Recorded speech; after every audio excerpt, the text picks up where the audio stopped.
Okay, so read me the title of this article. Changing the ecosystem. Do you know what an ecosystem is? Yeah, like where things live. Good. Okay, so you'll read this, and then we'll fill out the diagram that we talked about earlier this morning, and then we'll just talk about the article after. Okay. A food chain is a series of links between plants and animals. It starts with a plant. The next part of the link is a plant eater. When the prairie plants start to die or be replaced with houses and roads, the animals that depended on them lost their food source. So while the farmers produced more food for people, they broke the animals' food chain and the animals died or had to move. This was a great mistake. We are paying for that mistake today. And unfortunately, people still keep making that mistake. They keep breaking the food chains. A food chain is a part of a bigger system called a food web. That web links the living things in an ecosystem. The herbivores in that system depend on the plants. If the plants are removed, the herbivores cannot survive. Then the carnivores, the animals that eat other animals, lose their food too. Remove just one kind of plant from an environment and you disrupt the food web. Plow up the land and you destroy the whole system. The problem was there were more and more people in less and less natural habitats.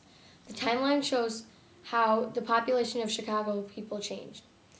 In 1880, the population of the city is 503,185. Farms continue to expand.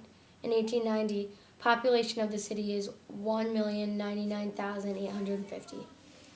In 1900, population is 1,698,676. In 1910, there are factories that expand in the city, and the population is 2,185,283. In 1920, city population has grown up to be 2,705. And in 1930, city population is 3,376,438. By 1900, Illinois and other Midwestern states were becoming known as the nation's breadbasket. This was because millions of acres of land had been turned from prairie into farms.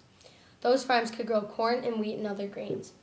Those grains were used to make bread and other food for people. This was not progress for anyone.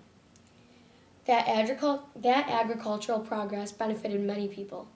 The farmers and businesses that processed the grains prospered. Chicago became a transportation center. It became an industrial center too. More and more homes, businesses, and roads were built. But many of the animals and plants that were native to this area were destroyed. So was the natural system called the prairie. Today, people are trying to restore the prairie, but it's a great challenge. Suburban housing is expanding. Pollution is increasing. What's next? People need to decide which is more important. Should we keep building roads and homes, or should we fix the housing we have and leave land free of construction so that what's left of the natural habitat can survive?